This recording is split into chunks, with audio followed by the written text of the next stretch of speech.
ઇન્ડિગોની Surat Dubai ફ્લાઇટનું અમદાવાદમાં emergency landing કરવું પડ્યું હતું. માંગરોળના પાલોદ ગામના યુવાન મોઇસ શેખ જે સુરતથી દુબઈ જઈ રહ્યો હતો, તેમણે આ ઘટનાનો વિડીયો શેર કરી અને જણાવ્યું કે પાયલટની સૂઝબૂછને કારણે 175 યાત્રીઓ અને ક્રૂ મેમ્બર્સના જીવ બચી ગયા.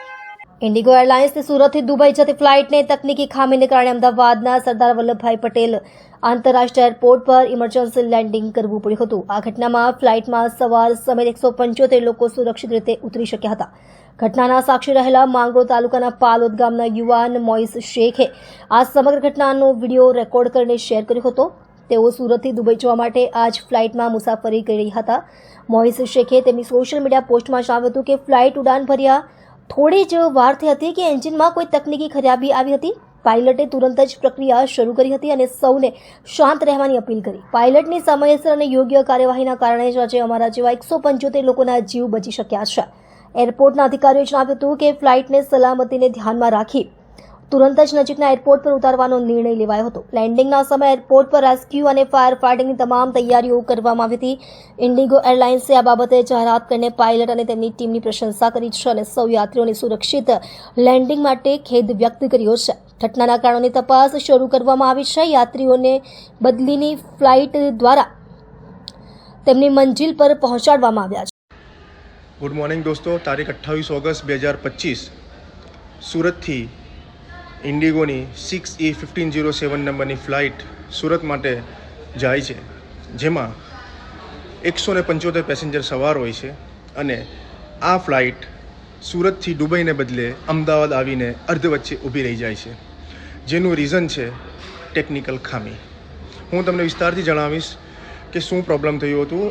9:45 જ્યારે સુરતથી ફ્લાઇટ ટેક ઓફ થાય છે અને 1 કલાક ને 30 થી 35 મિનિટ કરતાં પણ વધુ ફ્લાઇટ ચાલ્યા બાદ અચાનક પાયલોટ તરફથી એક અનાઉન્સમેન્ટ કરવામાં આવે છે કે ફ્લાઇટની અંદર વિંગ્સમાં ક્યાંક ટેકનિકલ ખામી હોવાના કારણે આપણે ઇમિડિયેટલી અમદાવાદ એરપોર્ટ ઉપર લેન્ડ કરવું પડશે. મહત્ત્વની વાત એ છે કે આ પાયલોટના અનાઉન્સમેન્ટ કર્યા બાદ જ્યારે એર હોસ્ટેસને પૂછતા તેમણે 40 થી 45 મિનિટ જેટલો સમય જણાવ્યો હતો, પરંતુ જ્યારે આ અનાઉન્સ બાદ તમામના જીવ તાળવે ચોંટી ગયા હતા. મહત્ત્વની વાત એ છે કે પાયલોટની સૂઝબૂછ અને પાયલોટના અનુભવના કારણે 40 મિનિટ બાદ પાયલોટે 25 થી 40 મિનિટ બાદ પાયલોટે એકદમ આસાનીથી અને સેફ લેન્ડ અમદાવાદ સરદાર વલ્લભભાઈ પટેલ પર કરાવ્યું છે અને તમામના ચહેરા પર ખુશીની લાગણી પ્રસરી જવા પામી છે. કારણ કે જ્યારે ફ્લાઇટની અંદર ટેકનિકલ ખામી સર્જાઈ ત્યારે ફ્લાઇટ ઓલમોસ્ટ 30,000 ફૂટની ઉપર હતી અને હાલ આપણે ઇન્ડિગોએ અમદાવાદથી બીજી અન્ય જે ફ્લાઇટ છે દુબઈ જવા માટેની ઇન્ડિગો એમનું અરેન્જ કર્યું છે અને હાલ 1:30ની ફ્લાઇટ છે જે અમદાવાદથી દુબઈ તરફ રવાના થશે. હું તમને મારી પાછળના દ્રશ્યો બતાવીશ મિત્રો.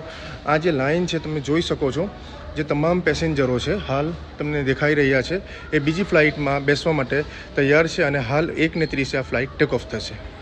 સદનસીબે તમામના જીવ બચતા તમામના ચહેરા પર ખુશીની લાગણી પ્રસરી જવા પામી છે. જય હિન્દ, જય ભારત.